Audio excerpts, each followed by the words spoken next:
안녕하세요. 우아한 음식 스토리텔러 김정희입니다. 지난번 제4탄의 아이스크림 이야기를 한 적 있죠. 오늘은 대중가요 속 음식 제7탄으로 우리나라 여름 간식 팥빙수 이야기를 하기로 합니다. 팥빙수 노래하면 당연히 윤종신의 팥빙수가 떠오르지요. 우선 노래 듣고 갑니다.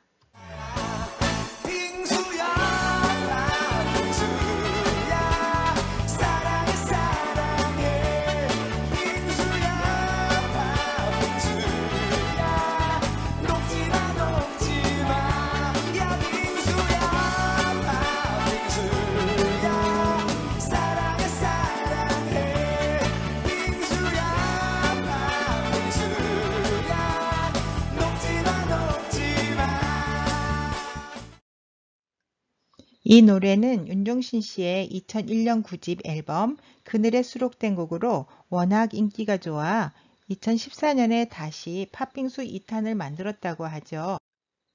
팥 넣고 푹 끓이고 은근한 불에 서서히 졸인다.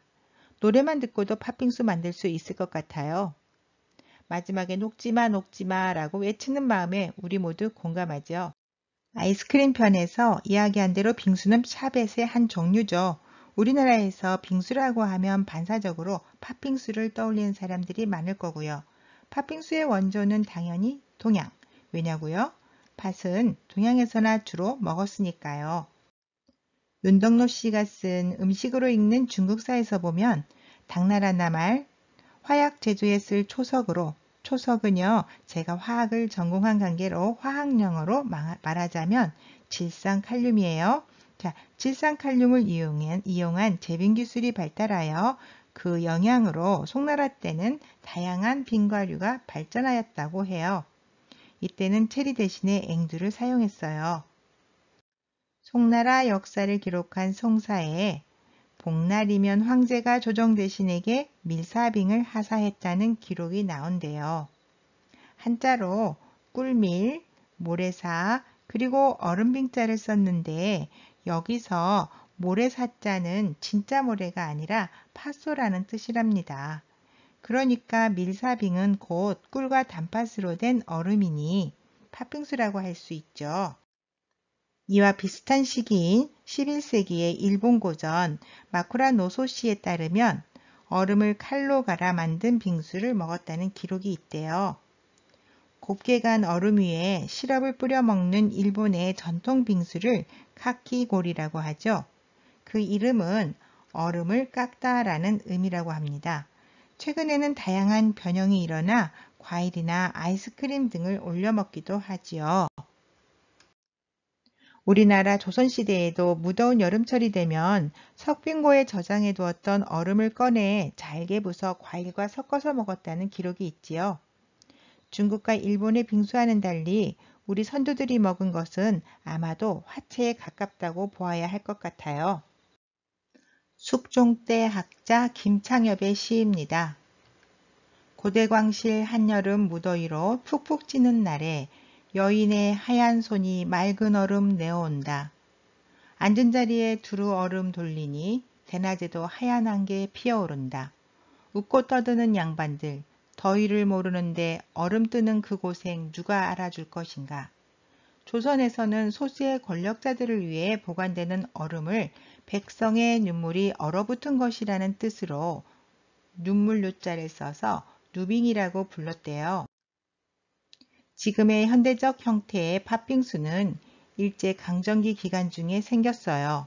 왜냐하면 냉면편에서 이야기했듯이 1920년 즈음에 우리나라에 제빙 기술이 들어왔으니까요. 그리고 때마침 일본의 얼음 깎는 기계와 단팥죽이 전해지면서 얼음송이 위에 식은 단팥죽을 올려 먹기 시작했다고 합니다. 이것을 얼음팥이라고 했다죠. 우리에게 팥죽이 있다면 일본에는 단팥죽이 있다고 보면 돼요. 둘은 사실 비슷한 듯 다르지요. 우리의 팥죽은 우선 팥을 으깨어 만드는 것이 기본, 그리고 소금으로 간을 한 끼니용이라면 단팥죽은 통팥을 그대로 사용하고 설탕을 많이 넣어 이름 그대로 단맛의 간식이나 후식용으로 보면 되겠네요. 저 어렸을 적에는 학교 앞에서 빙수 파는 아저씨가 있었어요. 얼음을 갈아 그 위에 딸기 시럽을 얹어주면 끝. 그래도 아무나 먹을 수 있는 것이 아니었어요. 주머니에 돈이 있어야 하니 집에서 용돈을 받을 만큼의 여유가 있는 아이들이 사 먹을 수 있었겠죠. 소파 방정환 선생님도 이런 빙수를 아주 좋아했나 봐요. 빙수에 관해 쓴 수필도 남아있는데 곱게 갈린 얼음에 딸기 시럽만 뿌려 먹는 게 제일이라고 했으니까요. 빙수를 너무 좋아해 한 번에 10그릇을 먹기도 했다네요.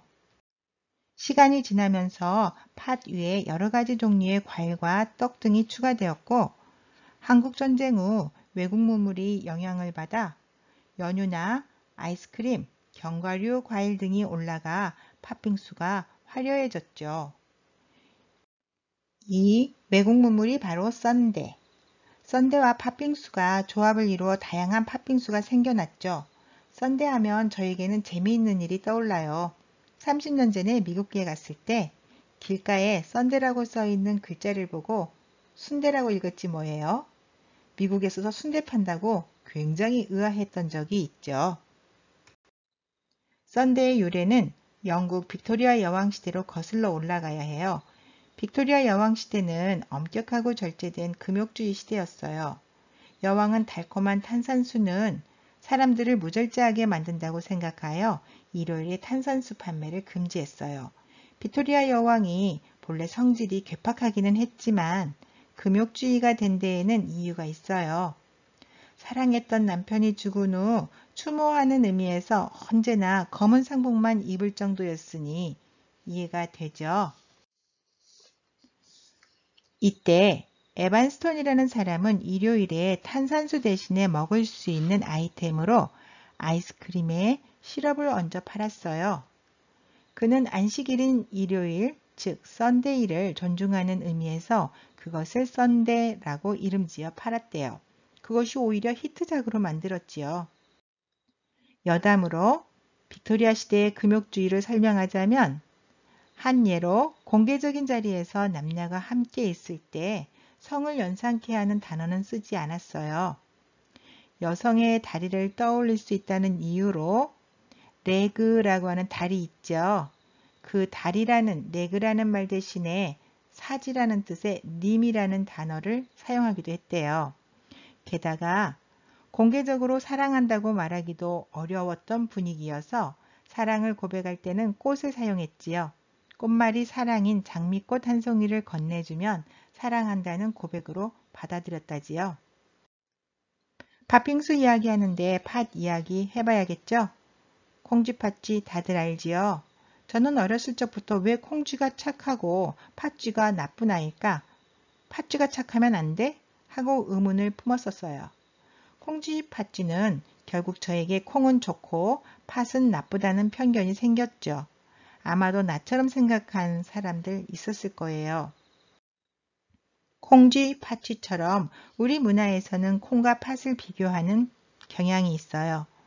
팥으로 매주를 쑤어도 믿는다는 속담에서도 콩과 팥은 비교 대상이죠. 그런데 충남 홍성에서는 팥으로 매주를 만들어 팥장을 담는다네요.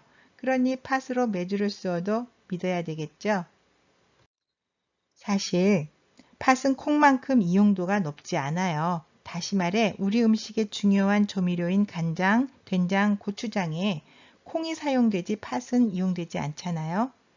그래서 우리 조상들은 콩처럼 두루 쓸모있는 사람을 존중하라는 교훈을 넣기 위해 콩쥐와 팥쥐라는 이름을 사용하지 않았을까요? 어쨌든 콩은 주연, 팥은 늘 조연. 그런데 팥이 주연을 맡았어요. 그게 바로 팥죽과 팥빙수죠. 집에서 만들기 번거롭다고 하지만 요즘은 팥빙수 재료를 쉽게 구입할 수 있으니 아이들과 함께 만들어 먹는 시간 가져보세요. 자식이란 잠깐 내 곁에 머물다 떠나는 아이들이니 기회 있을 때 즐거운 추억을 만들라고 강추합니다. 자, 그럼 오늘은 악동뮤지션의 콩떡빙수 들으며 팥빙수 이야기 마칩니다. 고맙습니다.